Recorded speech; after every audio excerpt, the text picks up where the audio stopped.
Dear Maham, and you've time to cainnt course forma. Welcome once again to a certain path of knowledge, and today we're talking about sound.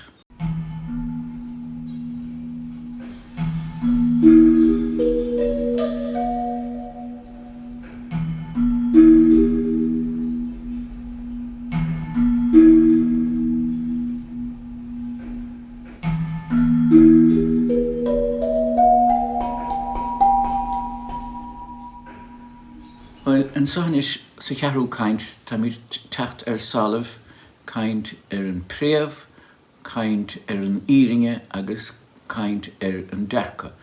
This is our fourth talk now. We started off talking about the root of any idea, or concept, or composition, or even in civilization. We then spoke about the importance of truth in an oral transmission in our own particular indigenous culture, for example.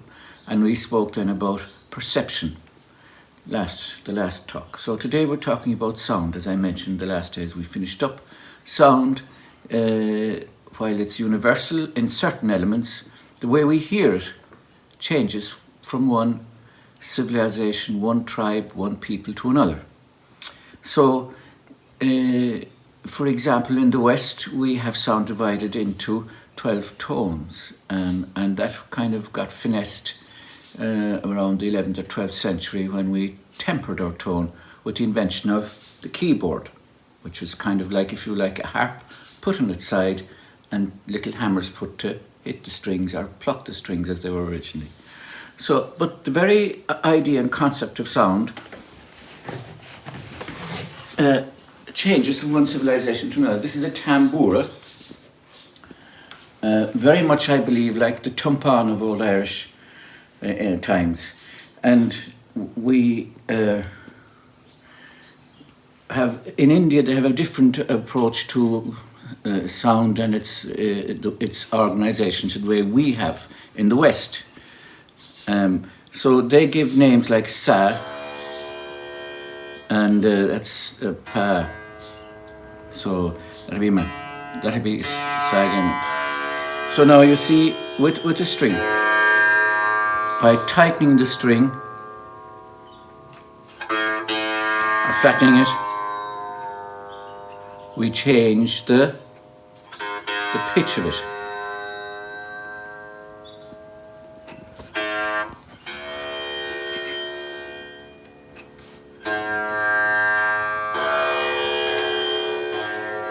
So, in nature, when you hear, we'll say the lowest note, the fundamental. The next note that you hear, alongside that, in sympathetic vibration, in other words, it's inbuilt into the structure of that sound, is its fáil, or the octave above. And the next one you hear is the fifth, which is pa, as the Indians call it.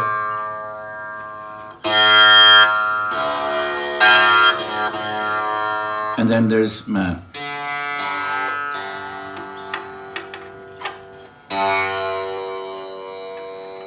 No, with Indian, as you can see from this instrument, it's very sensitive.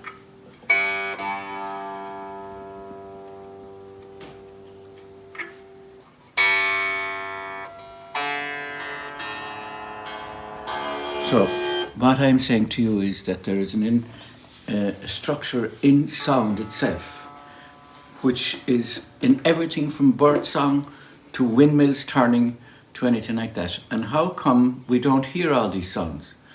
Well, in our eardrum, there is a range upon which we depend. We can't hear anything higher than our ears can, or lower.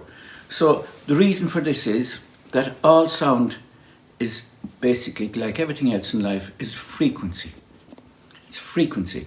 What it means is that one pluck of the string creates a sound wave at that pitch, which travels along through the air until it hits your ear, and then you hear that sound. So if we say that this is your ear here, and the sound is plucked over here on a tin whistle or whatever else, leaves here in the way, like that, in a sound wave. Draw that there to make it easy. So these sound waves travel to your ear, okay? Above and below, kind of medium level. Now, the length of the sound wave from here to here defines the pitch. The shorter the sound wave, the higher the pitch. The longer the sound wave, the lower the pitch. And that, for example, vibrates then. So if you have a tuning fork, which you see us using when we're tuning a piano or thing like that,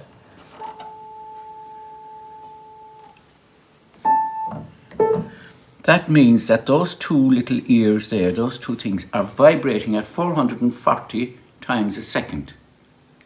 That's the sound wave. That sound wave is traveling at that speed. We use electronic machines to do it when we're tuning in modern instruments, but if we went back to the older system, like the Indian system, they wouldn't be happy with that, because each note from their point of view and from our indigenous point of view has more value than just the sound waves. It has reactions and actions to everything surrounding it. So if we take sa, which is the fundamental, you wouldn't just say, oh, that's do, that's C, and leave it at that. You'd respect it as being the father of all the other notes that came around it in its series of notes associated for that piece of music. Now, what happened when we had, this is complicated, I know, but if you bear with me, when we go to the tempered tone, remembering that European civilization is all about organization and control, they had, that's all right. So when I play this, you actually hear this as well, and then you hear this.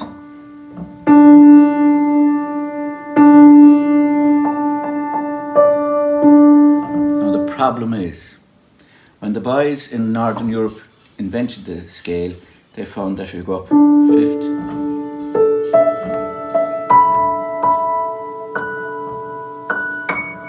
and so on up. When you came back again to this note, way up here, it wasn't in tune anymore. Because in nature, the distance between the bottom one and the fifth, the sa and the pa, is actually slightly wider, slightly sharper than you get in tempered pitch. So if they didn't shave a little piece off every note to make them all fit into a keyboard in 700, 800, 900 years ago, you couldn't have blocks of harmony.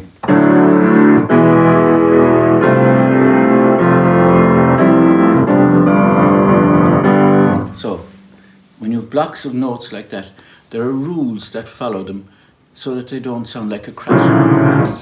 So they make sense to the ear when it hits the ear. Too much information at the same time to the ear would not make sense. So that's very different in approach. That explains why you have harmony and counterpoint and so on evolving in Europe over 800 years, and how you have orchestras and conductors and everything from a piano accompaniment or any other accompaniment based on chords. That's very different to our indigenous Irish music, which is based, rather like the Indian system, on drones. You hear it here with the... You have a continuous drone. That's the duty of a tambour, is to provide a drone. In the inland pipes you find the drone. In the bar pipes you find the drone. In the harp, in the old Irish harp, there used to be maybe 36, 37, 35 strings, and in the middle there was the two sisters, which were tuned to the same. They were like a drone also. So you had the two sisters, and you had maybe 12, 14 strings below, and another 20 whatever strings above, 18, 20 above it. So that's the way we organised, because we thought differently. We were thinking about tonal centres, not about scale.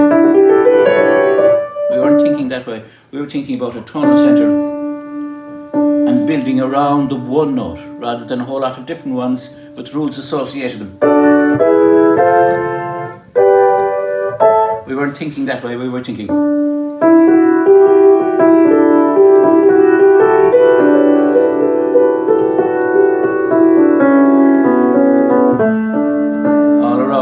centre.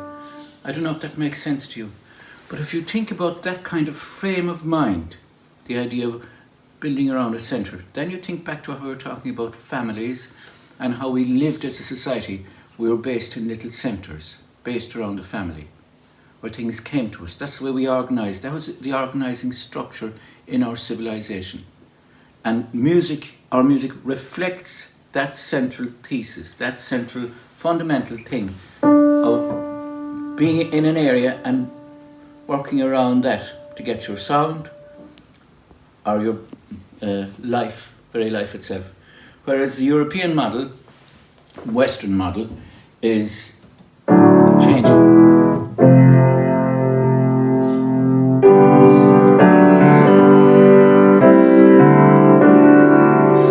It's constantly changing, and that demands rules and control.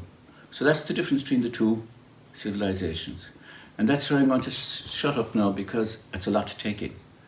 Sound waves, frequencies, being a fundamental part of our life. It's in everything from homeopathy, if you like, to the very sound of windmills. Why do you not hear windmills? It's because the sound waves are so big.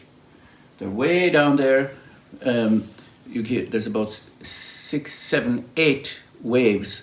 They're so long, all you hear is a wow, wow.